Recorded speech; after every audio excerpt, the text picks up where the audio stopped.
আজ সারা দিন ট্রেডিং এর মধ্যেই বিজি রেখে দিয়েছিল মার্কেট। ব্রেকআউট তো হয়েছে আজকের দিনে। যদি বলেন তাহলে পাঁচখানা কিন্তু ট্রেডিং সেটআপ অ্যাক্টিভেট করতে পেরেছি নিফটির ক্ষেত্রে। 6 নম্বরটা হতো কিন্তু আর করিনি।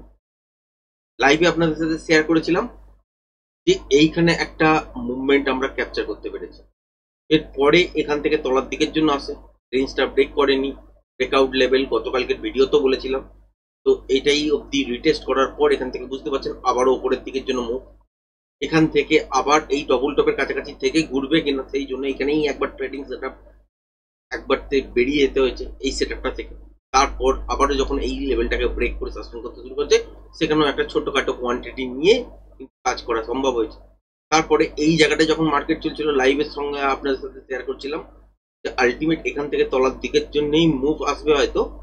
খুব বেশি দূর দেখবেন না, পিন পয়েন্ট স্ক্যাল্পিং কিন্তু যারা করতে জানেন তারা কিন্তু ট্রেডিং সেটআপ পাবেন, আশা করি দেখতেই পেয়েছেন।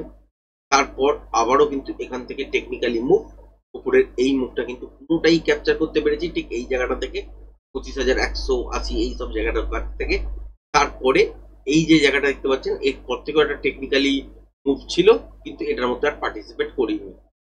এই টোটাল দেখেন 5বার কিন্তু ট্রেডিং সেটআপের মধ্যেই এন্ট্রি হয়েছিল। কিন্তু ট্রেড যদি বলেন দুটোই ট্রেড কিন্তু ছিল, একটা হচ্ছে ট্রেড এইখানে, দ্বিতীয় ট্রেডটা হচ্ছে এইখানে। এটা থেকে কিন্তু হোল্ড করে রাখাই যায়, যেহেতু এই সুইংটার ব্রেক করেনি, যেহেতু এই ট্রেডটা কিন্তু একটাই ট্রেড। কিন্তু এটাকে পার্টে পার্টে যদি আপনি স্প্লিট করে নেন তাহলে কিন্তু ট্রেডিং করতে সুবিধা হয়, বুঝতে সুবিধা হয়, প্রফিটটাকে ধরে রাখতেও সুবিধা হয়। যাই হোক, এগুলো হচ্ছে টেকনিক্যালি পার্ট। কালকের জন্য কি হতে পারে, কালকের জন্য বন্ধুরা খুব বেশি বড় মুভমেন্ট এক্সপেক্ট করছি না, যদিও ব্রেকআউট হয়ে গেছে। তলার দিকের জন্য যদি দেখি যে বাজার এসছে, মানে গ্যাপ ডাউনের সঙ্গে খুলেছে বা ফ্ল্যাট খুলেই তলার দিকের জন্য এসছে, কিন্তু এই সুইং লোটা ব্রেক করেনি, যেটা হচ্ছে 25,190। যদি না করে তাহলে সেক্ষেত্রে আবারও উপরের দিকে যাবার সম্ভাবনা কিন্তু থাকবে মর্নিং এ। সেক্ষেত্রে দেখবেন কি মোমেন্টামটাকে ফলো রাখবেন, যতক্ষণ পর্যন্ত মোমেন্টাম থাকবে ততক্ষণ পর্যন্ত ট্রেডটাকে কিন্তু হোল্ড রাখতে পারবেন। এবার অ্যাকচুয়াল টার্গেট কত দূর পর্যন্ত, এটা আওয়ারলি চার্ট দেখলে বোঝা যাবে, আপনাদের সাথে শেয়ার করে দিচ্ছি অলরেডি। সেটা হচ্ছে ঠিক এত দূর পর্যন্ত, যেটা হচ্ছে 25,537-30 এই জায়গাটার কাছাকাছি ধরে রাখতে পারেন। এইটা পর্যন্ত কিন্তু বাজার যাবে, তার মানে সোজা কিন্তু চলবে না। কখনো এইরকমও তলার দিকের জন্য মুভমেন্ট দেখবেন ইন্টারডেতে, কখনো উপরের দিকের জন্য মুভমেন্ট দেখবেন, এরকম করতে করতেই আলটিমেট কিন্তু যাবে, তবেই কিন্তু মুভটা স্টেবল হবে। এবার এর পর উপরে চলবে কিনা তখন এই জায়গাটার কাছাকাছি আসার পর দেখতে হবে যে এখান থেকে বিয়ারিস প্যাটার্ন তৈরি হচ্ছে কিনা। যদি ইন্টারডেতে বিয়ারিস প্যাটার্ন তৈরি হয় তবে এখান থেকে তলার দিকের জন্য মুভ হবে, আদারওয়াইজ এক্সটেনশনে চলতে থাকে। আপাতত বুঝে গেলেন। এবার হচ্ছে 5 মিনিটের টাইম ফ্রেমের মধ্যে আবারও ফিরে আসছে এবং দেখার চেষ্টা করবো এই মুভটা কত দূর পর্যন্ত উপরের দিকের জন্য যেতে পারে। দেখুন এখানে কিন্তু কোনো বাধা নেই। প্রিভিয়াস সুইং হাই যেটা দেখতে পেয়েছেন সেটা হচ্ছে এইখানটাতে ছিল, যেটা আজকের দিনে আপনাদের সাথে লাইভেও শেয়ার করছিলাম যে কমসে কম উপরের দিকে যদি নাও যায় তাহলে কিন্তু কমসে কম এই 25,150 এই লেভেলটার উপরে যেন ক্লোজিং হয়, সেটাই কিন্তু বলছিলাম। তো সেই অনুযায়ী দেখতে পেয়েছেন আবারও কিন্তু তলার দিকের জন্য 25,150-এর কাছাকাছি আসে, এখান থেকে আবার ওপরের দিকের জন্য মুভ হয় এবং এটাই ক্লিয়ার কাট বুঝিয়ে দেয় যে এখানে ব্রেকআউট অলরেডি বাজারের মধ্যে হয়ে গেছে।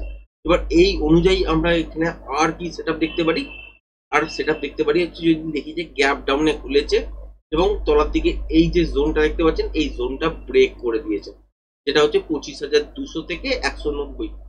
এই জোনটাকে যদি দেখেন যে গ্যাপ ডাউনের সঙ্গে খুলেছে, খোলার পর দেখলেন যে আপ সাইডের দিকের জন্য সামান্য কিছু মুভ হয়েছে কিন্তু সাস্টেন করতে পারেনি তলার দিকের জন্য, সেক্ষেত্রে শিফট করবে এবং তলার দিকে কতটা হতে পারে এই এত দূর পর্যন্ত আসতেই পারে, যেটা হচ্ছে 25,150-140 এই জায়গাটা কাছাকাছি পর্যন্ত।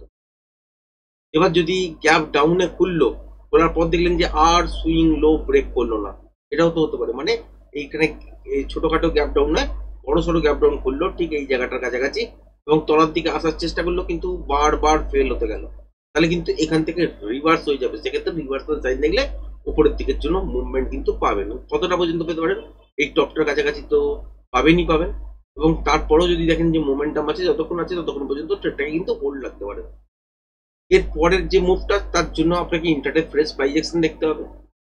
যদি কালকের দিনে রিভার্সাল প্যাটার্ন তৈরি হয়ে যায় তাহলে এই মুভটা আবারও শিফট করবে তলার দিকের জন্য সেকেন্ড মুভটা, সেক্ষেত্রে রেঞ্জ বাউন্ড টাইপের সিচুয়েশন হবে, বোথ সাইড টাইপের মুভমেন্ট হবে, এবং প্যাটার্নটাকে আইডেন্টিফাই করার পর প্রজেকশন লেভেল ড্র করার পর আপনি বুঝতে পারবেন যে অ্যাকচুয়াল পিয়ারসেট লেভেল কোথায় দাঁড়াচ্ছে। সেই অনুযায়ী যদি ট্রেডিং সেট আপ ওপেন হয় তো হবে। সেটার জন্য আপনাকে কিন্তু লাইভের অপেক্ষা করতে হবে, এবং ফ্রেশ প্রাইস অ্যাকশন যতক্ষণ না দেখছেন ততক্ষণ পর্যন্ত বলতে পারবেন না যে অ্যাকচুয়ালি মুভটা এই অবধি যাবে, তারপর রিভার্সাল প্যাটার্ন হয় তলার দিকের জন্য আসবে, নাকি কন্টিনিউশন প্যাটার্ন তৈরি হওয়ার পর আবারও উপরের দিকের জন্য যাবে, নাকি গ্যাপ আপেই খুলবে উপরের দিকে, খোলার পর তলার দিকের জন্য ডিপ নেবে, তারপর উপরের দিকের জন্য একটা লুপ বানিয়ে তারপর আস্তে আস্তে করে তলার দিকের জন্য আসতে থাকবে। সেটা মার্কেট খোলার পরই কিন্তু বুঝতে পারবেন। নর্মালি যে সিচুয়েশন গুলো হয় সেই সিচুয়েশন গুলো আপনাদের সাথে কিন্তু শেয়ার করে দিলাম। এবার যদি দেখেন যে গ্যাপ আপেই খুলেছে, এমন মুভ আছে যেটা লাস্ট ক্যান্ডেলটা পর্যন্ত প্লাসে ক্লোজিং হয়েছে 5 মিনিটের, তাহলে গ্যাপ আপের মধ্যে যদি খোলার পর তলার দিকের জন্য ছোটখাটো যদি ডিপ নেয়, তাহলে হচ্ছে এই ওপরের দিকের জন্য বাউন্স করার চান্সেস থাকবে। যদি বড় সড়ো ডিপ নেয় তাহলে কিন্তু ডবল টপের কাছাকাছি পর্যন্ত ফেরত আসার চান্সেস থাকবে, এবং রেঞ্জ বাউন্স হিসাবেই কিন্তু ট্রেড হবে। এবার হচ্ছে ব্যাংক নিফটি দেখে নেবো। ব্যাংক নিফটি যদি দেখি তাহলে সেক্ষেত্রে দেখতে পাচ্ছি যে আলটিমেট কিন্তু বাজারের মধ্যে কি আছে, যে ব্যাংক নিফটিতে কিন্তু নিফটির মতন অতটা স্ট্রেংথ দেখাতে কিন্তু পারেনি। সেক্ষেত্রে কি হয়েছে, ডবল টপের কাছাকাছি দেখতে পেয়েছি যে ব্রেক করেছে, তারপর হচ্ছে তলার দিকের জন্য যে মুখটা দেখতে পাওয়া যাচ্ছে যে তলার দিকের জন্য শিফট হবার জন্য চেষ্টা করছিল, সেই রেঞ্জটাকে ব্রেক করেনি, যেটা আপনাদের সাথে শেয়ার করেছিলাম যে এই রেঞ্জটা ব্রেক করলে একটা ছোটখাটো মুভমেন্ট তলার দিকের জন্য দেখতে পাবেন। তো সেই মুভমেন্টটা দেখতে পেয়েছেন, তারপর এখান থেকে আবারও উপরের দিকের জন্য যাওয়ার চেষ্টা করেছে, কিন্তু এই যে হাইটাকেও ব্রেক করেছে, করার পর কিন্তু সাস্টেন করেনি, বা একদম সামান্য কিছু উপরের দিকের জন্যই মুভমেন্ট হয়েছে। আজকের দিনে ব্যাংক নিফটিতে ট্রেডিং সেট আপ যদি দেখেন এই জায়গাটার মধ্যেই হয়েছে, তারপর তলার দিকের জন্য একটা সুন্দর সেট আপ পেয়েছে, তারপর এই রেঞ্জটা ব্রেক করার পর একটা সেট আপ স্ক্যাল্পিং আকারে ছোট কোয়ান্টিটিতে পেয়েছি, কারণ জানতামই যে আলটিমেট খুব বেশি দূর পর্যন্ত তলার দিকের জন্য পড়বে না। আবার এই রেঞ্জটা ব্রেক হওয়ার পর একটা স্ক্যাল্পিং পেয়েছে। যাই হোক, এখানেও একটা ভালো ছোট ছোট ট্রেড আজকে সারাদিন করার সুযোগ পেয়েছে। এবার কালকের দিনের জন্য কি এই রেঞ্জটা যেটা লাইভে আপনাদের সাথে শেয়ার করেছিলাম, এই রেঞ্জটাই খেয়াল রাখবেন, এর মধ্যে কাজ করতে যাবেন না, ক্লিয়ার ব্রেক হতে দেবেন। যদি দেখেন যে গ্যাপ আপের মধ্যে খুলে তলার দিকের জন্য ছোটখাটো ডিপ নিয়ে তারপর আবারও 55,180 এই লেভেলটার ওপর গিয়ে কন্টিনিউ সাস্টেন করছে, তাহলে ওপরের দিকের জন্য কিছুটা মুভমেন্ট দেখবেন, কারণ আপসাইডের দিকের জন্য যাবার জন্য ট্রিগার কিন্তু অ্যাক্টিভেট হয়ে গেছে। তাহলে আপসাইডের দিকের জন্য এখন বেশ কয়েকটা দিন আপনারা মুভমেন্ট কিন্তু দেখবেন। এবার হচ্ছে উপরের দিকে যদি গ্যাপ আপ খুলে ছোটখাটো ডিপ নেয়, তাহলে যদি বড় সড়ো ডিপ নেয় তাহলে ডবল টপের কাছাকাছি পর্যন্ত আসার চান্সেস থাকবে। এবার যদি গ্যাপ ডাউনে খোলে কোনো কারণে, দেখলেন যে এই রেঞ্জটার তলায় গ্যাপ ডাউন করলো, খোলার পর তলার দিকের জন্য কিছুটা আসতেই পারে, বা ওপরের দিকের জন্য বাউন্স করতে পারে, করার পর দেখলেন যে সাস্টেন হলো না, সেক্ষেত্রে মুখটা আর ওপরে না তলার দিকের জন্য শিফট হতে শুরু করবে। সেক্ষেত্রে এই সুইং লোটা খেয়াল রাখবেন, এটাকে যদি ব্রেক করে মোমেন্টামে তলে চলতে শুরু করে, তাহলে তলার দিকে যতক্ষণ মোমেন্টাম থাকবে সেই হিসাবে আপনাকে কিন্তু রিয়াক্ট করতে হবে মর্নিং এর ট্রেডটা। তারপর দেখবেন যে প্যাটার্ন, সেটার জন্য ইন্ট্রাডে ফ্রেশ প্রাইস অ্যাকশন দেখতে হবে। যদি এইখানে কন্টিনিউশন প্যাটার্ন তৈরি হয় তাহলে আরো তলায় যাবে, এখানে যদি রিভার্সাল প্যাটার্ন তৈরি হয় তাহলে এখান থেকে উপরের দিকের জন্য মুভটা শিফট করতে যাইবে। আবার যদি দেখলেন যে গ্যাপ ডাউনের সঙ্গে বাজার খোলার পর দেখলেন যে এই সুইংটা আর ব্রেক করতে চাইলো না, কিন্তু গ্যাপ ডাউন খুলে গেছে, তাহলে এই সব জায়গায় রিটেস্ট করার পর বারবার রিটেস্ট করার পর ফেল হওয়ার পর উপরের দিকের জন্য মুভমেন্টটা শিফট হতে পারে। সেক্ষেত্রে খেয়াল রাখবেন যে এইরকম সিচুয়েশন এই তলার দিকের জন্য হচ্ছে কিনা। যদি হয় তাহলে ইন্টারডেতে সুইং হাই যখন ব্রেক করে সাস্টেন করতে শুরু করবে, সেখান থেকে একটা ভালো মুভমেন্ট উপরের দিকের জন্য আপনারা আবারও দেখতে পারেন।